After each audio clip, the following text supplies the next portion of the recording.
Today is day 2 of this 7 days training, and today we are taking liquid laundry detergent. And before you ask, is there any difference between what we made in day 1, which is dishwashing liquid, from laundry detergent? Of course, yes. There's actually a very big difference between dishwashing liquid and laundry detergent. When we're talking about laundry detergent, there are things that are actually on the person's mind.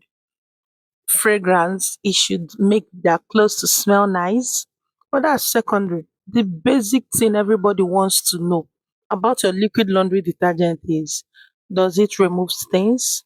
Will it make their sheets whiter? Will it make their children's singlets and stockings to be whiter? Will it remove stains? Will it remove food stains? Madam, if I should buy this liquid laundry detergent from you and wash our clothes, will my baby's clothes be neat and bright? Will it fade our colors? In fact, fading of colors has to do with pH and the kind of foaming agent you use and the quantity you use it at. Too much alkaline products like from pH 12 and 11 and above, if it's a liquid laundry detergent, it will actually fade your clothes. But if you actually work on your pH and curtail it to some extent, it won't fade people's colors. And then, will it remove stains? Yes, it's supposed to remove stains. So today, this one we are making, the pH is at 8.2, and this 8.24, it is actually very okay and minimal for laundry detergent. Remember, I said it should be slightly alkaline. Normally, it starts from a pH of like 7 to 10. When you see laundry detergent that are up to 12, know that they are industrial grade. So let's jump straight into making of this liquid laundry detergent that will be effective in removing stains without fading the colors in our clothes. First, measure out 1 liter of the water. Since it's 5 liters production, so I've first of all measured 1 liter of water in different containers. Into these containers, I'll be dissolving my foaming agent and then my builders. This is SLS rice. This SLS rice will serve as foam booster. It will give you that big bubbles.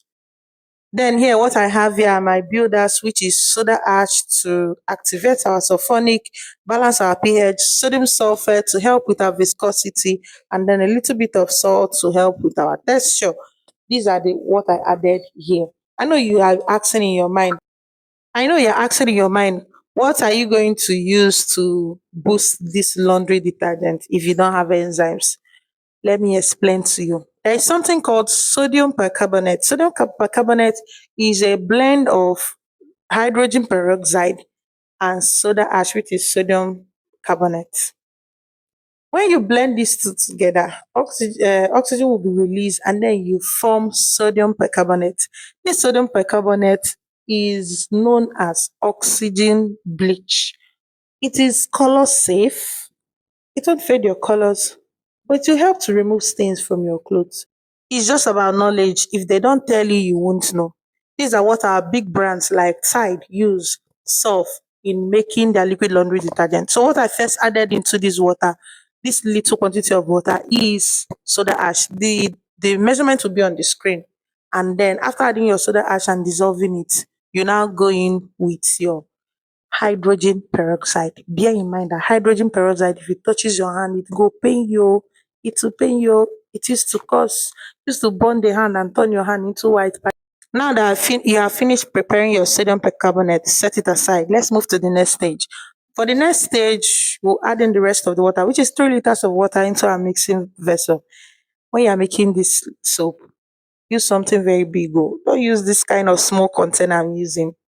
Once you are making a production that has to do with hydrogen peroxide, it will liberate so many foams on the surface of your soap. So if you have a little container, it may not work. This is my powder. It's not Natrosol. I'm using Genocell. Genocell is more of like a higher grade. A kg of Genocell is about 9,000 naira per kg compared to its sister Natrosol.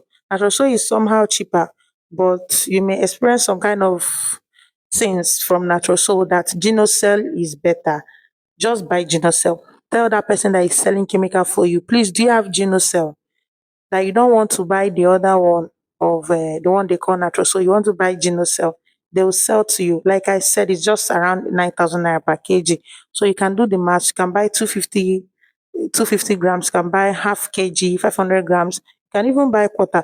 They even sell 60 grams in the market. Ah, those people can share that thing. Oh. But the smaller you buy, the more money you spend. If you can just bulk up your money and buy 250 grams of Genocell powder and just keep in your house, it can serve you for a whole lot of production. Each 50 gram per 10 liters, each 50 gram per 10 liters, that 250 grams will fetch you, I think, roughly 50 liters if I'm not mistaken. So just buy it in bulk and keep. It will serve you purpose. Buy your chemicals in bulk. I know you're just starting this liquid detergent journey, this soap making journey for the beginning. If you go to the market, don't buy the ones that they have shared and divided into small portions. Those things will eat your money. Buy in kg. 1 kg, half kg, quarter kg. Now, this is sulfonic acid. I've explained to you people before in day one that sulfonic acid is a foaming agent. Is a degreaser, is a wetting agent. In clothes, it serves as wetting agent. Remove stains from your clothes or soil stains without repositing it back to your clothes. Mix it together. You need an acid to touch your genocell before you proceed into adding the alkaline component. That's just a secret to gaining that quality you want to gain.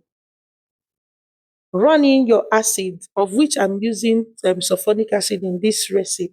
The sulfonic acid, blend it together with your genocell that you have already dissolved.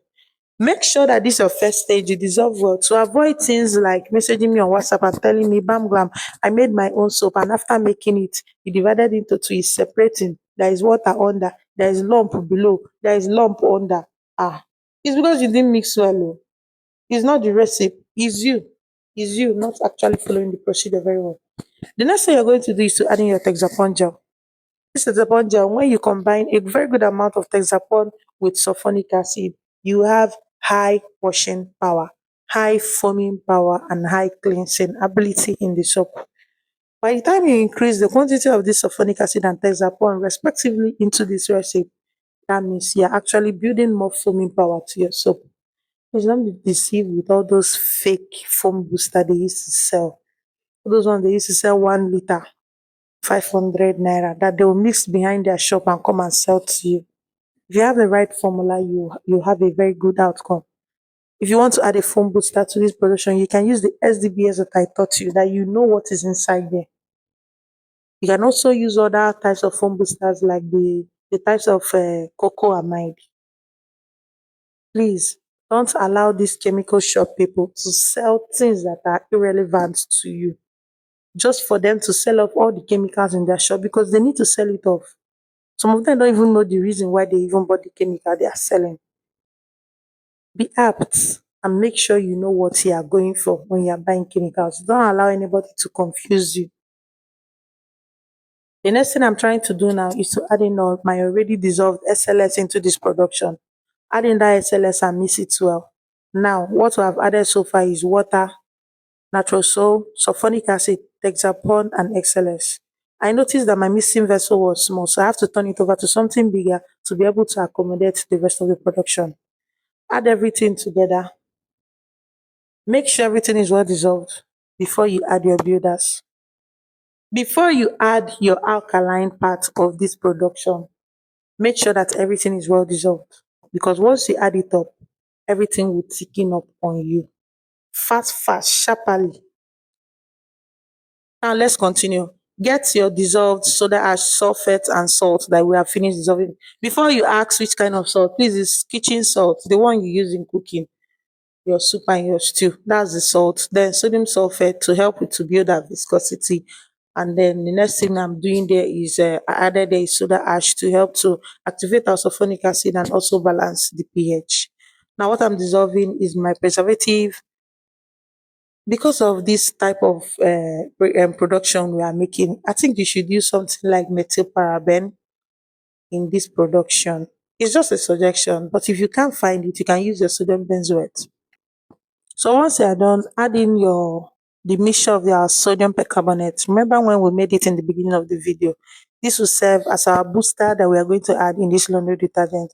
Also bear in mind that when you combine that your soda ash and your hydrogen peroxide, you may notice that it might bring out foam.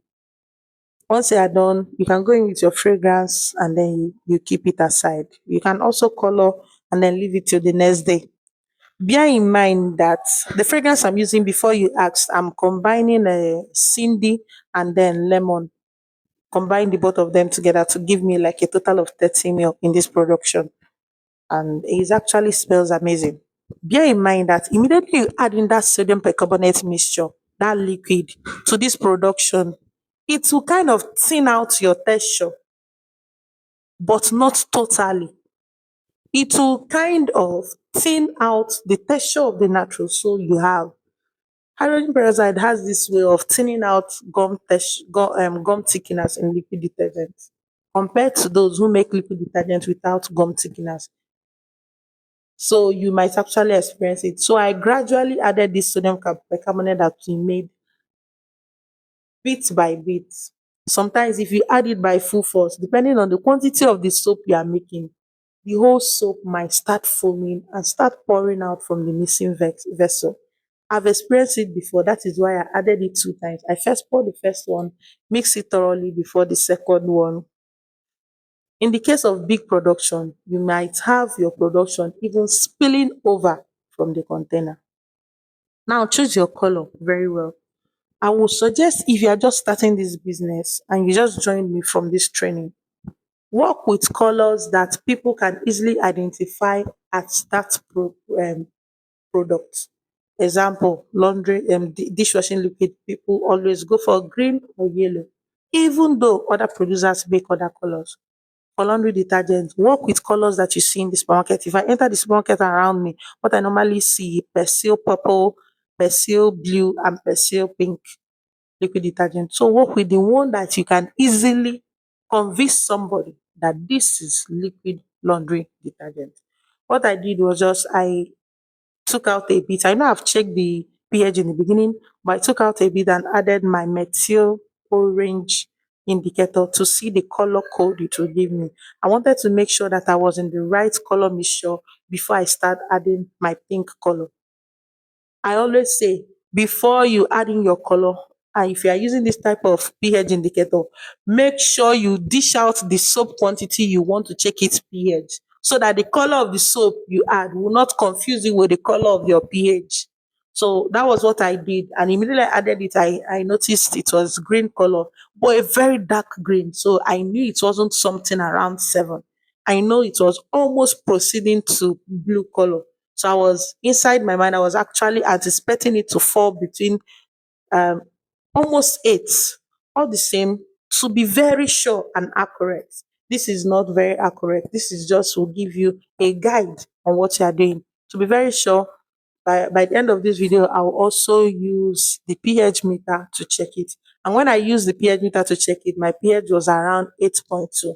And I was okay with it. It's okay. You don't need to balance, you don't need to add citric acid, you don't need to rebalance it. The pH is okay. It's suitable for a fabric wash. Remember, you are washing clothes, you are not washing body. Now I added in my pink color gradually and then I'll leave it to settle. By the next day, I should be packaging this. I know you are wondering why should it be alkaline? It needs to be alkaline for it to be effective in removing common stains from your clothes. That is why anything that has to do with laundry detergent is actually alkaline. If you want to break down, emulsify fats and oil, greasy stains, and the rest of them, you need alkaline soap. If you want to remove rust, you need something that is acidic. If you have soil suspension on the clothes and the fabric, you need it to be alkaline so that the stains can actually repel from each other. This prevents dirt and grime from depositing on your clothes during the wash cycle. Also note that if you have enzymes in your liquid laundry wash and you want it to be activated and work, enzymes work best if the production is in alkaline environment, alkaline pH. It will make all those stains to easily break down and then give you the perfect wash that you actually deserve.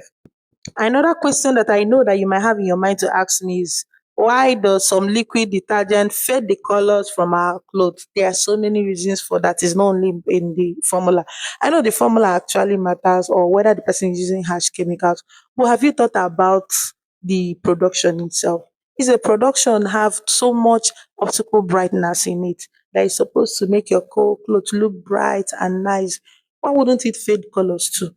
Is it only to make clothes white, your white bright? Use it and wash colored clothes. It will make it, to fade them now. Is logic. Then the next thing is enzymes that we add in our laundry detergent, be it powder detergent or liquid laundry detergent.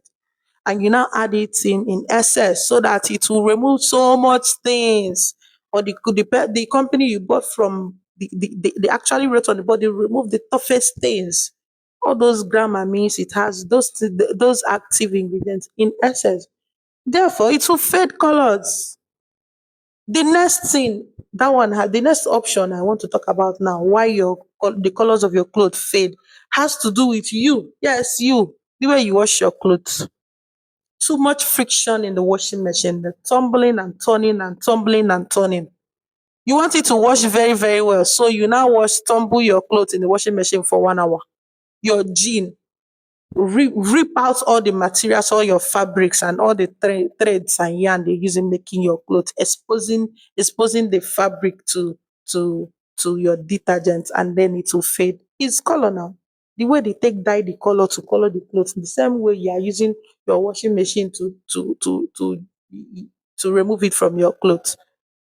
So now you've understood this. So stop blaming anyone when you buy soap. Hey, I use your soap, it faded my clothes. How many hours did you wash the clothes? How many hours did you soak the clothes? So I hope this little video was enticing and I hope you loved it. Thank you. Just click the like button, subscribe, and then tomorrow we'll move to day 3. Thank you.